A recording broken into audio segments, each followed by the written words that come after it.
autour de la doctrine augustinienne de la Trinité. C'est une journée qui s'inscrit dans le cadre des activités de l'Académie catholique du Val-de-Seine. Certains d'entre vous connaissent cette académie. Elle est née il y a 2 ans. C'est la première fois que nous organisons une journée académique. J'ai proposé une journée académique pour faire en fait exactement la même chose qu'à l'Institut catholique. Que le schéma est strictement identique. Nous avons 6 conférences sur un ouvrage que vous avez écrit. Et ensuite, vous aurez la possibilité de répondre ou de donner votre point de vue sur les conférences qui ont été données. Et puis, il y aura une discussion autour de tout cela.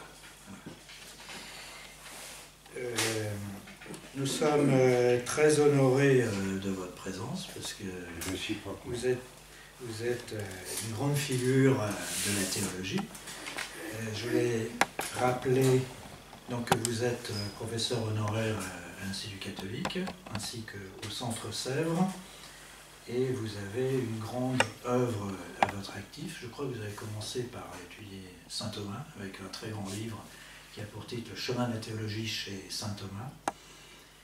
Et ensuite, vous avez publié, vous êtes éditeur scientifique de l'œuvre de saint Anselme. Et vous avez écrit cet ouvrage, ce petit ouvrage d'ailleurs, sur saint Anselme. Et j'ai amené d'autres choses, également la Pâque de Dieu, qui sont des études sur saint Anselme également. La paternité de Dieu, un petit livre qui est très, très intéressant. Et donc ce fameux livre, le plus récent, la doctrine augustinienne de la Trinité, qui est paru il n'y a pas très longtemps. Et dès que j'ai eu la connaissance de ce livre, je me suis dit, voilà, ce serait un thème intéressant. Voilà, on va commencer sans plus tarder. C'est Aurore qui va commencer avec une intervention qui a pour titre le don, variation sur l'être de la substance de la Trinité chez saint Augustin. Alors, on commence avec une spécialiste de saint Augustin. Elle est professeure de philosophie en terminale et en classe préparatoire. Je ne sais plus dans quel établissement d'ailleurs. Non, j'enseigne dans le secondaire toujours. Et vous avez une activité aussi? J'ai l'école, je fais passer des oraux. Donc je ne suis pas spécialiste malheureusement de Saint-Augustin, mais je m'y intéresse beaucoup. Si, alors justement. J'espère me spécialiser. Elle a déjà fait une intervention dans un colloque que j'ai organisé qui a pour titre Institution et destitution de la totalité. C'était un colloque sur l'œuvre de Christian Bodin. Alors, je suis désolé, mais vous avez fait une intervention qui a été très remarquable et remarquée, qui figure dans cet ouvrage, sur Saint-Augustin. Voilà. Eh bien, sans plus tarder, je travaille à me spécialiser. Voilà, oui. Eh bien, voilà, je donne la parole. Merci. Je vous remercie de m'avoir, monsieur Coulin, proposé de participer à cette journée et je vous remercie aussi d'être venu écouter. Alors, je commence. Donc, pour caractériser l'objet dont j'ai choisi aujourd'hui de vous parler, je partirai d'une citation qui ouvre le chapitre 5 du livre 1 du De Trinitate de saint Augustin. Aussi, que mon lecteur me suive quand il partage ma certitude, qu'il cherche avec moi quand il partage mon hésitation, qu'il vienne à moi quand il reconnaît son erreur, quand il reconnaît la mienne, qu'il me rappelle à lui. C'est ainsi que nous avancerons ensemble sur le chemin de la charité, nous rapprochant de celui dont il est dit « Cherchez son visage ». Tel est le vœu pieux et prudent que je voudrais avancer en présence du Seigneur notre Dieu, avec tous ceux qui lisent mes écrits, et parmi ceux-ci, particulièrement ceux qui sont en quête de l'unité de la Trinité, du Père, du Fils et du Saint-Esprit, s'il est vrai qu'il n'est rien où l'erreur soit plus dangereuse, la recherche plus difficile et la découverte plus fructueuse. Vaste programme donc.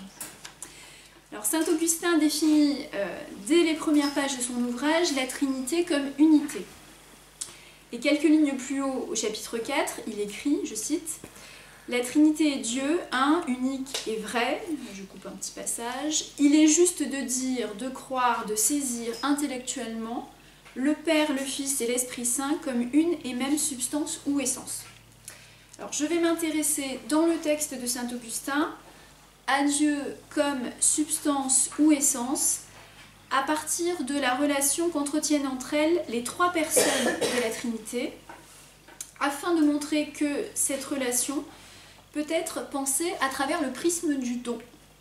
Non pas en tant que ce don viendrait s'ajouter à des personnes qui seraient ce qu'elles sont, donc qui préexisteraient à ce don, mais en tant que ce don est constitutif des personnes de la Trinité. Autrement dit, il va s'agir de montrer que Dieu est don, tout comme l'apôtre Saint Jean, dans son évangile, dit que Dieu est amour. Il ne peut être que par le don et ne s'épuise pas par lui. Son être est d'être don. Alors, cette communication aura donc pour un objet bien circonscrit le don entre les personnes de la Trinité. Et je laisserai de côté à la fois le don qui va de Dieu à l'homme et que l'on aurait pu analyser à travers notamment, me semble-t-il, les cas du pardon ou du baptême. Et je laisserai aussi de côté le don entre les hommes que Dieu pourrait attendre comme lien entre les hommes. Donc, je vais commencer par spécifier la pensée trinitaire de saint Augustin pour ensuite mettre au jour peu à peu, je l'espère, j'espère y arriver, le fait que le don est au principe de cette pensée. Alors commençons par un rappel. Le De Trinitate se doit d'éviter l'écueil du tritéisme. Et au livre 1, saint Augustin écrit « Le Père est Dieu, le Fils est Dieu, le Saint-Esprit est Dieu, et cependant la Trinité n'est pas trois dieux, mais un seul Dieu. » C'est ce que l'on trouve déjà dans la formule de Tertullien. Synthétique est toujours utilisée pour désigner la Trinité, une substance, trois personnes. Le travail accompli par le De Trinitate est double. D'une part, et contre les sabéliens qui affirment que Dieu n'a qu'une personne, personne qui se révèle tantôt comme Père, tantôt comme Fils, tantôt comme Saint-Esprit selon les époques, saint Augustin va affirmer l'unité et l'égalité de la Trinité. D'autre part, donc second travail du De Trinitate, et contre l'arianisme, il met hors jeu la subordination du Fils au Père et la subordination du Saint-Esprit au Père et au Fils. Pour tirer au clair la nature et la structure des relations entre les trois personnes de la Trinité, il convient de s'intéresser au vocabulaire trinitaire utilisé par saint Augustin. À ce titre, le livre 7 du De Trinitate est une source précieuse de renseignements dans la mesure où il constitue une sorte de petit traité de terminologie trinitaire.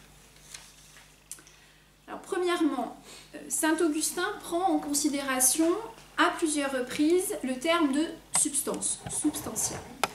Il refuse cependant d'attribuer ce terme à Dieu dans la mesure où la substance est analogue à un sujet qui est un sujet d'accident, c'est-à-dire à un sujet qui est qualifié par des caractères contingents, c'est-à-dire par des caractères qui peuvent être ou ne pas être, ou qui auraient pu ne pas être. C'est la raison pour laquelle il va, dans l'ensemble, renoncer à ce terme de substance, à l'exception peut-être de son emploi dans l'expression substantia viva, que l'on pourrait traduire par vie suprême, donc l'emploi circonstancié. Et il va préférer au terme de substance celui d'essence, essentia. Ainsi, dans le De Trinitate, c'est au livre 7, chapitre 5, il écrit, je cite, « Les réalités muables et non simples sont à juste titre appelées substances. Mais si Dieu subsiste de sorte qu'il puisse être à juste titre appelé substance, alors c'est que quelque chose en lui, alors c'est que quelque chose est en lui comme dans un sujet et qu'il n'est pas simple, lui pour qui c'est la même chose d'être et d'être tout ce qui est dit de lui, respectivement à lui, comme grand, tout-puissant, bon, et tout ce qui peut être dit de tel au sujet de Dieu de manière appropriée. » Je poursuis la citation. « Mais il n'est pas permis de dire qu'il subsiste et qu'il est le seul sujet de sa propre bonté, et que cette bonté n'est pas substance, ou plutôt essence, ni que Dieu lui-même est sa propre bonté, mais qu'elle est en lui comme dans un sujet. C'est ce qui rend manifeste que Dieu est appelé improprement substance, de sorte que, pour utiliser un mot plus courant, il est désigné de manière juste et appropriée par essence, de sorte peut-être que Dieu seul mérite le terme d'essence. Fin de la citation. Alors saint Augustin va ajouter ensuite que pour Dieu, être, c'est la même chose que subsister. Il en déduit qu'il est par conséquent plus approprié pour le désigner de parler de 3 personnes que de parler de 3 substances. Alors ensuite, pour mieux comprendre les relations qu'entretiennent d'après lui ces 3 personnes, il faut là encore s'intéresser au vocabulaire qu'il emploie. Saint Augustin emploie-t-il le terme de relation pour désigner le lien ou le rapport entre les personnes de la Trinité? L'idée de la relation, la catégorie de la relation, est présente dans les textes, mais pas le terme. Saint Augustin emprunte cette catégorie de la relation à Aristote, ainsi que le montre le livre 5 du De Trinitate. Je cite le texte. « Dans les choses créées et muables, ce qui n'est pas dit selon la substance peut être dit selon l'accident.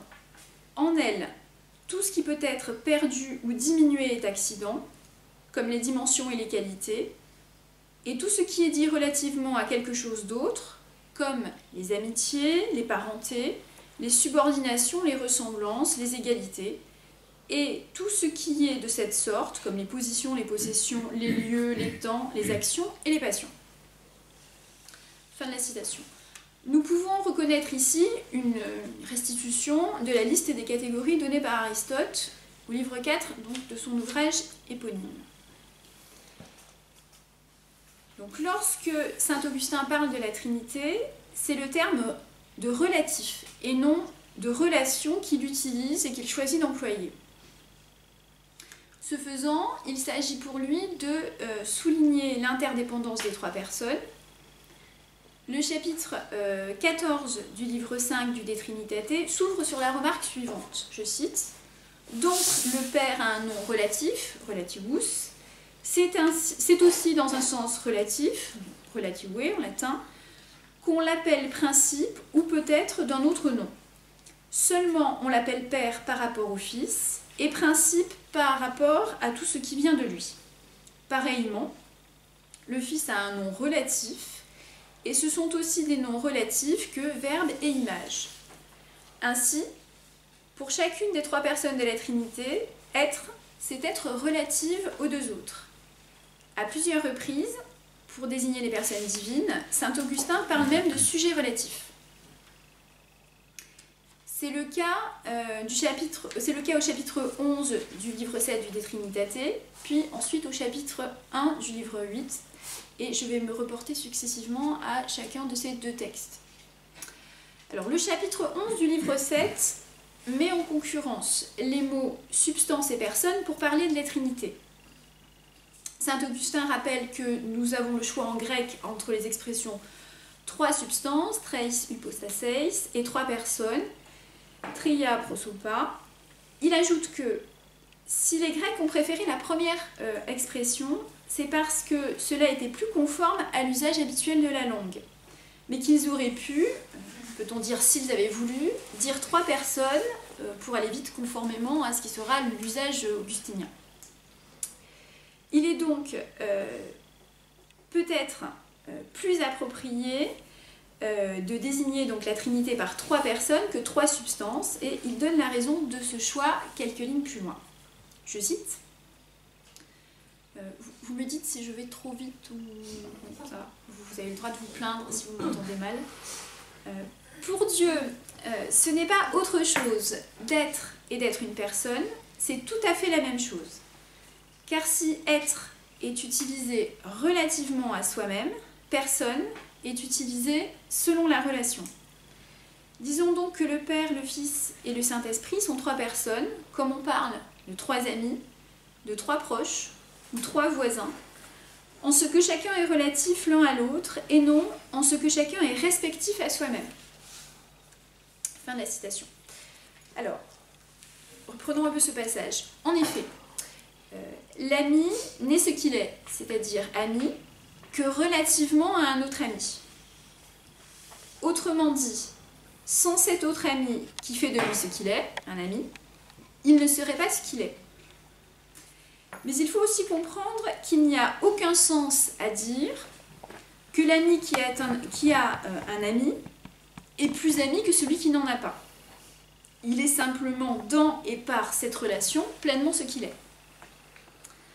Remarquons enfin qu'il s'agit d'une analogie, ou tout au moins qu'il ne faut pas comprendre la notion de personne comme désignant celle d'individu ou d'essence, ou comme étant interchangeable avec elle, dans la mesure où, s'il est pertinent de dire que des amis sont des personnes, au sens où ces personnes sont des individus différents, il n'en va pas de même pour les personnes de la Trinité ou dans la Trinité.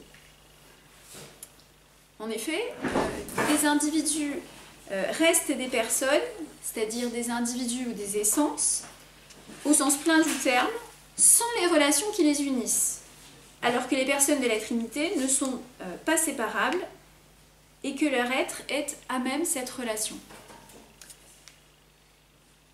Il nous faut encore voir ce que saint Augustin ajoute à propos de cette notion de sujet relatif, un peu plus loin dans le De Trinitate, au chapitre 1 donc, du livre 8. Donc, en utilisant l'idée de personne, il ne s'agit nullement, écrit-il, d'introduire l'idée d'une différence essentielle, mais de trouver un mot pour répondre à la question « trois qui » ou « trois quoi ». Ceci confirme ce que nous venons de dire. Le terme de personne est vu comme imparfait par saint Augustin pour désigner le Père, le Fils et le Saint-Esprit. Ceci n'a rien d'étonnant. Les mots sont inadéquats pour exprimer le divin. Dans les deux passages que nous avons cités, il s'agit en réalité et avant tout de mettre de l'ordre dans les usages de la langue latine afin de déterminer la convention la moins imparfaite et la moins injustifiée possible. Cette relation entre les personnes de la Trinité ne consiste pas à donner, mais elle est elle-même un don. Pour bien comprendre cela, il faut tirer au clair la distinction entre platonisme et néoplatonisme d'une part, et christianisme d'autre part, en ce qui concerne donc le mystère trinitaire. Je vais, pour des raisons liées au temps qui m'est imparti, et pour ne pas épuiser votre patience, porter mon attention uniquement sur la distinction entre l'un ou le bien plotinien et le summum bonum visé par Augustin. On peut repérer entre ces deux conceptions de l'être et du statut du bien trois différences essentielles. Premièrement, il y a pour Plotin une transcendance radicale du bien ou de l'un par rapport à l'être.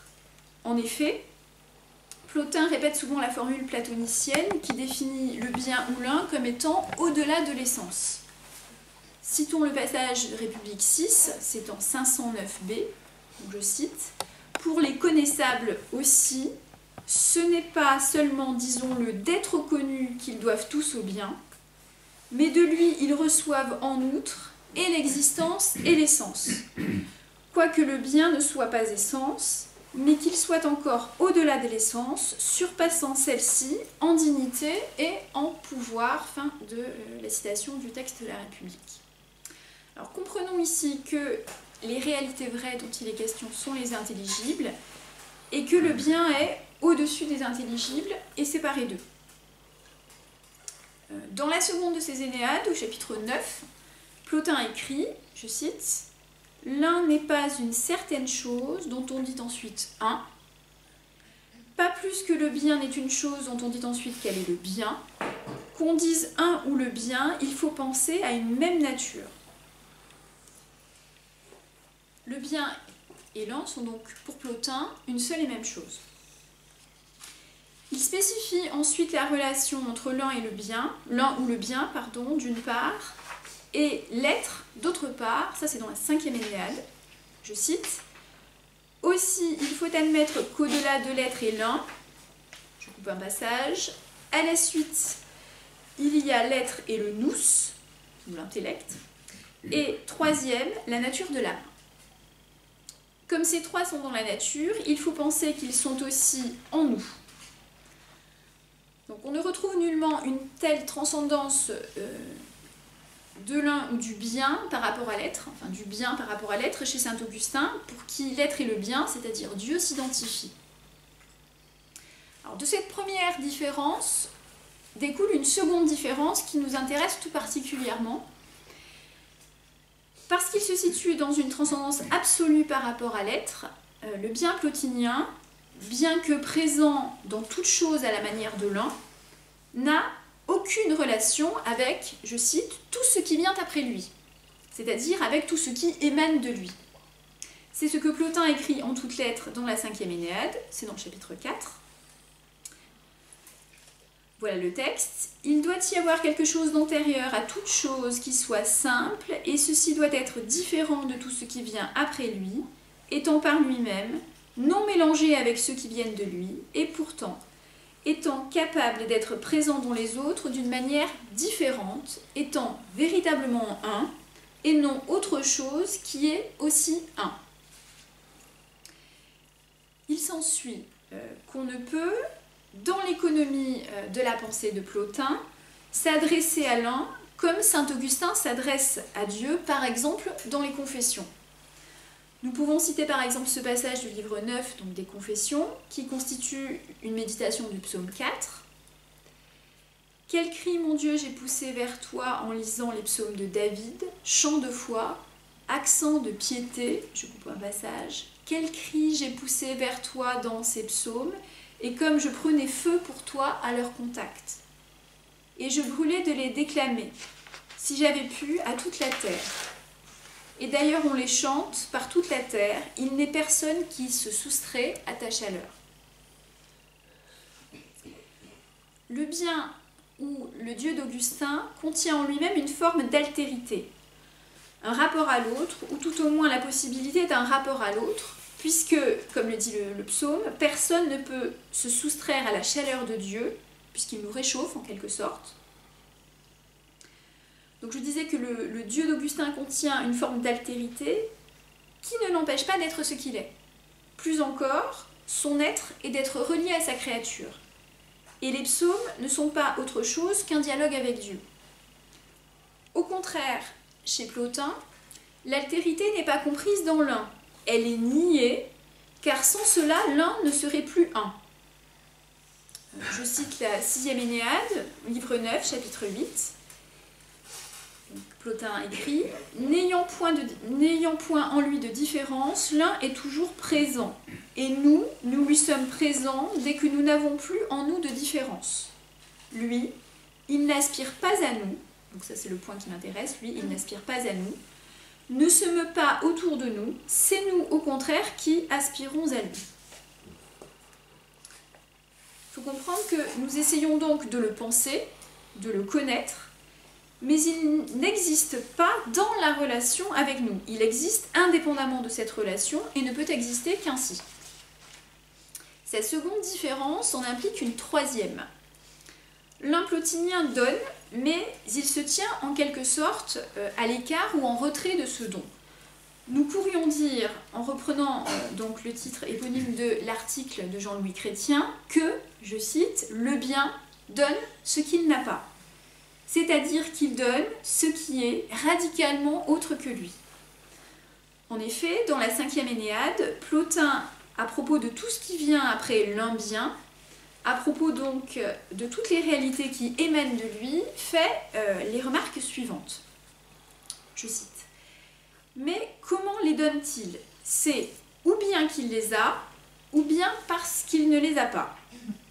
Mais ce qu'il n'a pas, comment le donne-t-il? S'il les a, il n'est pas simple, et s'il ne les a pas, comment la multiplicité vient-elle à lui? » Plotin résout quelques pages plus loin dans son texte cette double aporie en soutenant la thèse suivante. C'est parce qu'il demeure seul et isolé des autres que le bien est cause de tout. C'est la solution que Plotin trouve pour tout à la fois préserver l'unité du bien et la pureté du bien, c'est-à-dire le fait que le bien ne soit pas à la fois composé par du bien et par du non-bien. Alors, citons la 5e Énéade, livre 5, chapitre 13. Étant le bien même, et non simplement une chose bonne, Dieu ne saurait posséder autre chose, pas même la qualité d'être bon. S'il possédait quelque chose, cette chose ou serait bonne, ou ne le serait pas. Or, il ne peut y avoir rien qui ne soit bon dans le principe qui est le bien par excellence et au premier degré. D'un autre côté, on ne saurait dire que le bien possède la qualité d'être bon. S'il ne peut posséder ni la qualité d'être bon, ni celle de n'être pas bon. Il n'en résulte qu'il ne doit rien posséder, par conséquent, qu'il est unique et isolé de tout le reste. Je me rends compte que j'aurais dû prévoir le texte, les citations en photocopie, surtout les passages de Plotin, parce que c'est compliqué.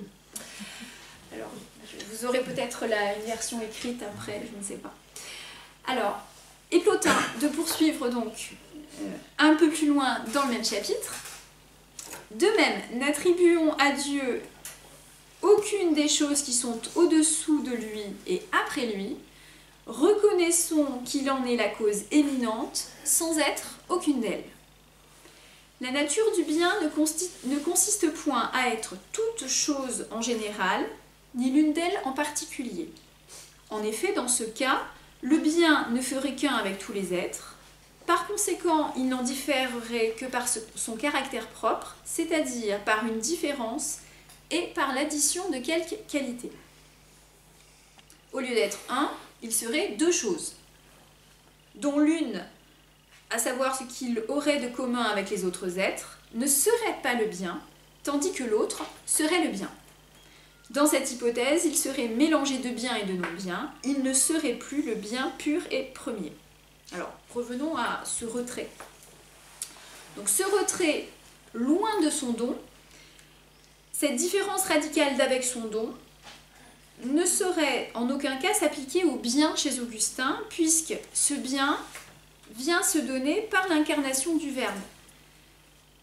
Il faut même faire un pas de plus et affirmer que sans cette donation par et dans l'incarnation du Verbe, le bien ne pourrait être saisi, il ne pourrait se donner. La raison tient à ce qu'il est insaisissable à la contemplation. Il ne peut donc être saisi par nous qu'à condition qu'il se donne lui-même. À partir du point précédent, nous pouvons comprendre la différence entre la relation de l'un chez Plotin au nous d'une part, donc à l'intellect d'une part, et la relation du Père et du Fils dans la Trinité chez saint Augustin d'autre part. Alors chez Plotin, en effet, l'un surpasse le nous. Dans la 5e Énéade, Plotin écrit à propos de l'un, je cite, « Lui-même surpasse le verbe, le nous, et la sensation, leur donnant d'être, mais ne les étend pas. » Nous pouvons traduire autrement la fin de ce passage, et de façon, me semble-t-il, plus claire, en disant que l'un, je cite, « donne ces choses sans être ce qu'elles sont. » De ce fait, le nous ne peut comprendre l'un, puisque dans l'un, toute dualité a disparu. Il n'y a pas de communauté d'essence entre l'un et le nous intellect. Alors, quelques lignes plus haut, dans le chapitre 14, Plotin a écrit toujours à propos de l'un. Nous ne saurions le connaître ni le saisir par la pensée, c'est que, s'il échappe à notre connaissance, il ne nous échappe pas complètement. Nous l'embrassons assez pour énoncer quelque chose de lui, sans l'énoncer lui-même, pour dire ce qu'il n'est pas, sans dire ce qu'il est. Alors, il en va bien entendu tout autrement de l'engendrement du Fils ou du Verbe par le Père chez saint Augustin. Il serait inexact de se contenter de dire que le Père entre en relation avec le Fils ou que le Fils entre en relation avec le Père. Le Verbe entre en relation avec Dieu à même l'engendrement du Verbe ou du Fils par Dieu. Comment faut-il comprendre cela ? Le Père et le Fils sont consubstantiels, car en engendrant le Verbe ou le Fils, le Père se donne totalement. Il ne garde rien pour lui, si ce n'est, en quelque sorte, d'être la source du don. Par conséquent, la substance du Père est la substance... par conséquent, la substance du Fils est la substance du Père. Je m'embrouille. Nous pouvons en déduire que l'altérité fait partie de ce qui constitue la substance du Père. Elle ne vient pas, cette altérité, s'ajouter à la substance du Père. Ceci se traduit par le fait que la troisième personne de la Trinité, le Saint-Esprit, procède du Père et du Fils en tant qu'il est leur don mutuel. Nous pouvons sur ce point nous référer au chapitre 15 du livre 5 du De Trinitate. Saint Augustin répond à la question de savoir pourquoi on ne dit pas du Saint-Esprit qu'il est Fils, alors même que lui aussi, comme le Fils, il vient du Père. Citons le texte, donc il parle du Saint-Esprit, en vient, donc il vient du Père, non en tant qu'il est né de lui, mais en tant qu'il est donné. C'est pourquoi on ne l'appelle pas Fils. Il n'est pas né comme le Fils unique, ni a été fait pour naître par la grâce adopté comme nous. Car ce qui est né du Père est relatif seulement au Père, quand cela est appelé Fils, et par conséquent est Fils du Père et non nôtre. Mais ce qui a été donné est relatif à celui qui l'a donné et à ceux auxquels il l'a donné. Aussi le Saint-Esprit n'est-il pas seulement appelé Esprit du Père et du Fils qui l'ont donné, mais aussi notre esprit, à nous qui l'avons reçu, de même que l'on parle du salut du Seigneur, qui te donne, je cite le texte, qui te donne le salut, et aussi de notre salut, à nous qui le recevons. Et saint Augustin de poursuivre, si donc ce qui est donné a pour principe celui par lequel cela est donné, parce qu'il ne reçoit pas d'ailleurs ce qui procède de lui, nous devons admettre que le Père et le Fils sont le principe du Saint-Esprit. Non pas deux principes, mais de même que le Père et le Fils sont un seul Dieu, et relativement à la création, un seul Créateur et un seul Seigneur, de même, relativement au Saint-Esprit, un seul principe. Nous précisons encore le statut de don du Saint-Esprit.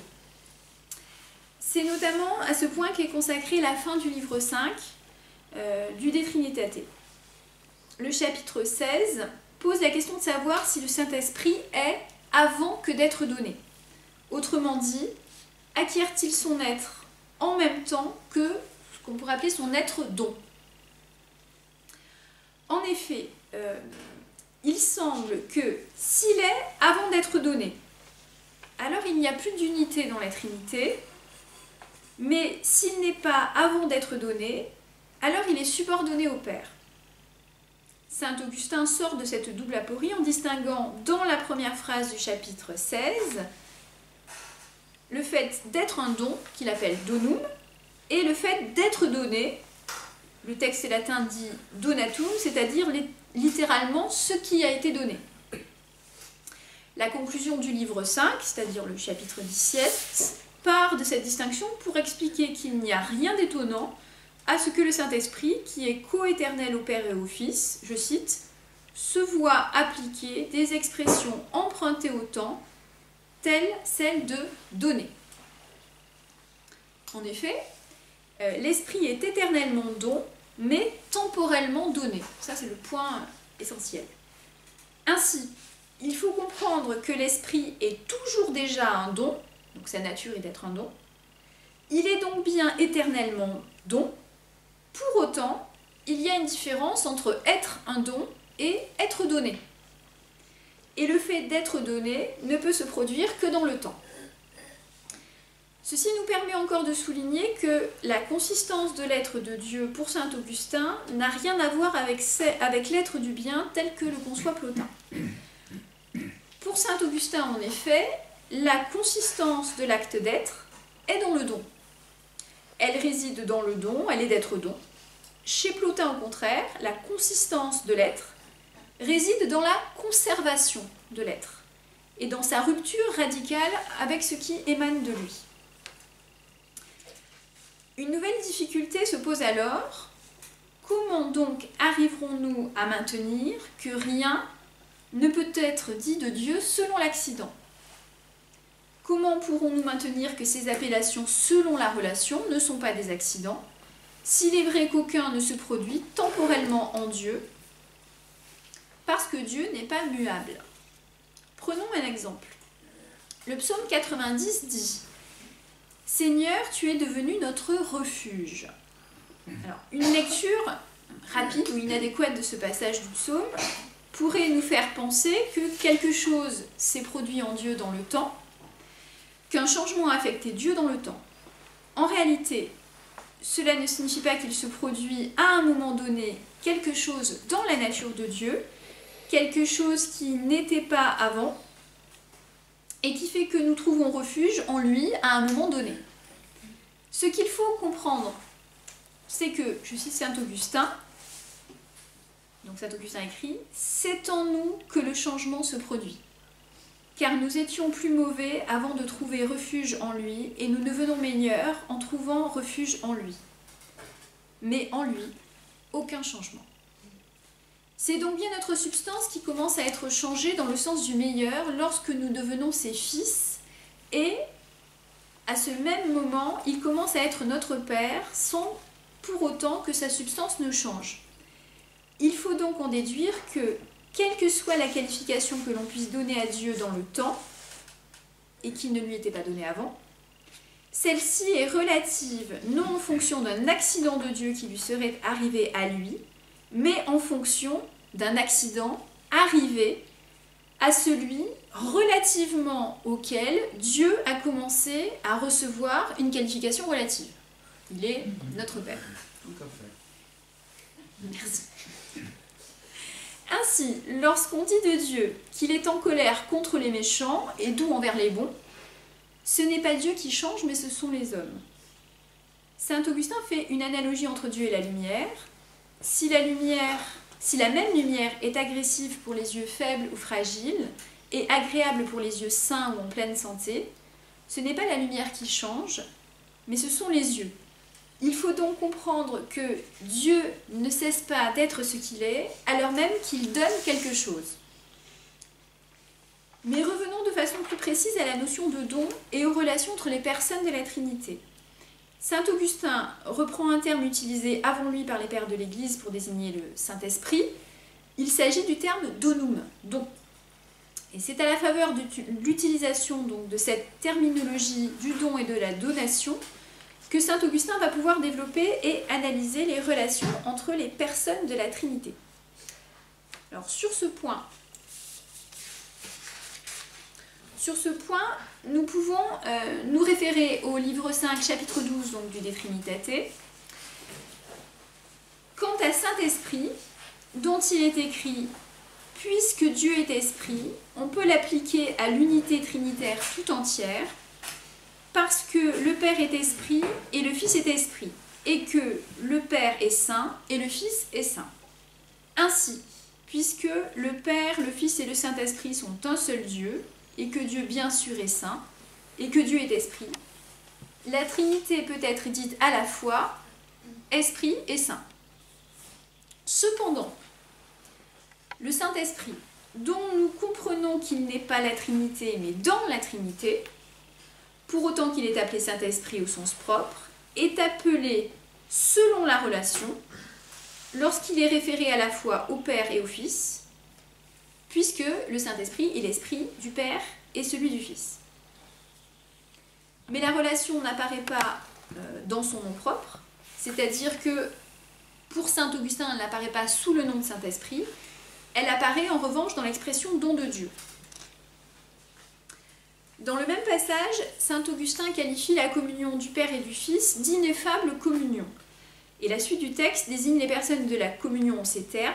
L'Esprit est dit don du donateur, donum donatoris, et le Père est appelé donateur du don, donateur doni. C'est à partir de ce point que l'on peut distinguer la procession d'une part de la génération d'autre part. L'Esprit est distingué du Fils par le fait qu'il est qualifié de donum Dei, don de Dieu. Si le Fils est généré par le Père comme image parfaite du Père, en revanche, l'Esprit est la communion mutuelle du Père et du Fils. Cette communion mutuelle est dite en latin, toujours donc dans le chapitre 12 du livre 5 du De Trinitate, utriusque communio, c'est-à-dire littéralement communion dans les deux sens. Il s'agit donc d'une communion qui va à la fois du Père vers le Fils et du Fils vers le Père. Ainsi, comme l'explique saint Augustin, donc un peu plus loin dans le chapitre 14 et 15, toujours du livre 5, l'Esprit procède à la fois du Père et du Fils, non selon deux principes, mais selon un seul principe. Autrement dit, le Fils est principe du Saint-Esprit et le Père est principe du Saint-Esprit, mais le Père et le Fils ne sont qu'un seul et même principe. Cela nous renseigne sur le don donné par le Fils et sur ce qui le distingue du don donné par le Père. Si le Père est le principe du Saint-Esprit en tant qu'il est la source du don, le Fils, quant à lui, est principe du Saint-Esprit en tant qu'il se donne totalement en retour au Père. Ainsi, le don qui vient du Père ne s'arrête pas d'office, n'est pas accaparé ou retenu par lui, comme on retiendrait ou comme on garderait par exemple un objet que l'on nous aurait donné. Mais ce don revient dans l'autre sens, il revient vers le Père pour réaliser cette communion dans les deux sens. Et c'est cette communion dans les deux sens qui constitue le Saint-Esprit lui-même. Alors cette dernière remarque nous amène à préciser, pour conclure, la consistance de l'être de Dieu. C'est ce don, c'est-à-dire cette non-conservation de soi, qui assure la substance et la stabilité de l'être de Dieu. Dieu ne peut être ce qu'il est que dans et par cette donation. Ce qui est donné ici, c'est l'amour de Dieu. Le mode d'être de subsistance de Dieu n'est pas celui d'une unité individuelle, seule, séparée. Au contraire, pour Dieu, subsister, c'est être en relation. Le don de Dieu n'est pas un don total qui serait fait une fois pour toutes, et plutôt qui se défait une fois pour toutes de ce qu'il donne, qui est accompli, si vous voulez, une fois pour toutes. L'être de ce don est de continuer d'être. Et c'est à partir de ce don que l'on peut comprendre pourquoi Dieu est Trinité. D'une part, il n'y aurait pas de sens à penser un don qui subsisterait seul, un tel don serait vide de sens. Et d'autre part, si ces trois personnes étaient une seule substance sans altérité, elles ne pourraient pas être amour et charité. Dieu ne peut donc être ce qu'il est, c'est-à-dire absolu, que parce qu'il est fait de relations, c'est-à-dire parce qu'il est relatif. Sa substance est donc faite de relations, elle est en elle-même relationnelle, au sens où la relation ne vient pas en plus de la substance, mais la définit et la constitue comme une.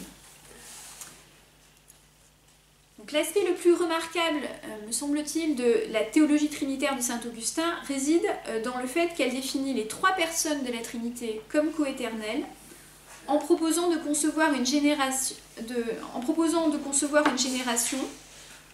et une donation qui ne se produisent pas dans le temps. Le don est toujours déjà au commencement, et c'est en ce sens qu'il est éternel. Et en résumé, je n'abuse pas davantage de votre patience, on peut dire que le Père est éternellement le Père du Fils, dont il est éternellement aimé dans le Saint-Esprit. Je vous remercie.